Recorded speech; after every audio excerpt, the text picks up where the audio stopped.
Before my friend from Iowa leaves the floor, and he is my friend, I didn't come to debate the Line 5 pipeline that goes under the Great Lakes in Michigan, but I will say that this is an aging pipeline under a precious resource called the Great Lakes, 20% of the world's fresh water. And the governor is really balancing right now what are issues that relate to safety and trying to make sure that we don't have a spill in the Great Lakes that would just devastate not only our economy and way of life, but the country's as well. So, Mr. President, I always say that the people of Michigan can outwork, outbuild, and out-imagine anybody. Whether we're building the Ford new all-electric F-150 truck that President Biden rode yesterday when he was in Michigan, or whether it's armored vehicles that keep members of the military safe in war zones, whether it's solar panels and wind turbines and appliances and furniture, or dollies strong enough to move helicopters, Michigan's manufacturing workers are the best in the world, period. Their hard work makes our nation stronger. Unfortunately, there are times when our nation hasn't returned the favor. Each year, federal agencies spend billions of dollars in taxpayer money on products from the private sector. Everything from vehicles to office furniture to electronics. And the Buy American Act, which was signed back in 1933, says the federal government should give preference to high-quality products here in America. Common sense, right? American taxpayer dollars should go to American manufacturers, American businesses, and American workers. Unfortunately, loopholes and waivers and outright non-compliance by federal agencies means that too many times American taxpayer dollars instead go to foreign companies that compete against American manufacturers and American workers.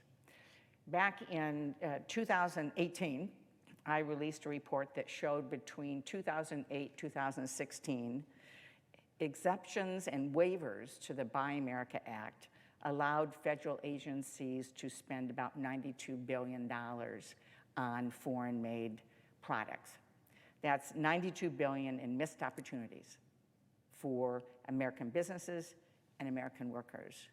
And that's why Senator Braun and I introduced the Make It in America Act, along with Senator Peters and Senator Portman and Senator Baldwin.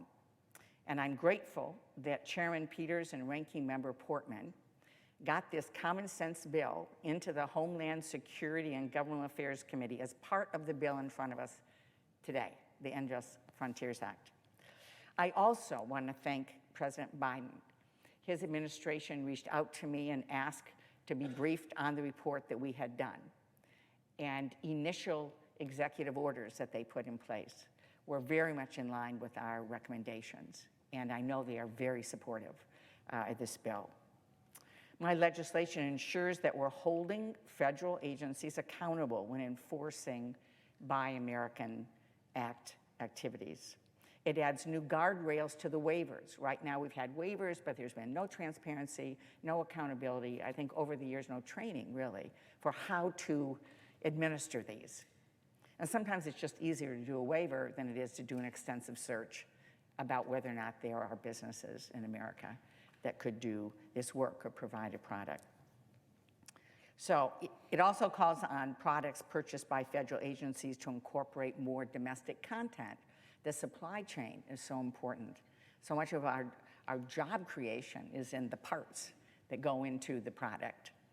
And it helps ensure that American companies aren't undercut by cheap foreign products. And of course, rules don't matter if nobody enforces them. So again, it's important that this legislation makes the Made in America office a permanent part of the Office of Management and Budget. It will ensure that American workers and businesses receive preference regardless of who's in the Oval Office. And it's important to emphasize that the legislation doesn't just benefit big businesses, and this is important. It calls for agencies to use a wonderfully successful entity called the Manufacturing Extension Partnership, so that small businesses, medium-sized manufacturers have more opportunities to sell their products to the federal government or provide materials for federally funded infrastructure projects. And by the way, there's oftentimes a situation where a company could retool pretty quickly to provide a product if they knew that we were interested, if we were going to purchase. And we should give them the opportunity if there's an American company that can step up and be able to create that for us. Everyone says we need to make more things in America. And here's an opportunity to put those words into action.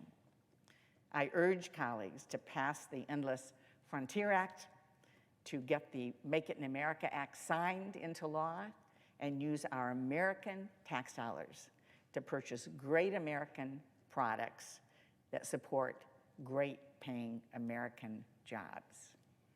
Thank you, Mr. President. I yield the floor.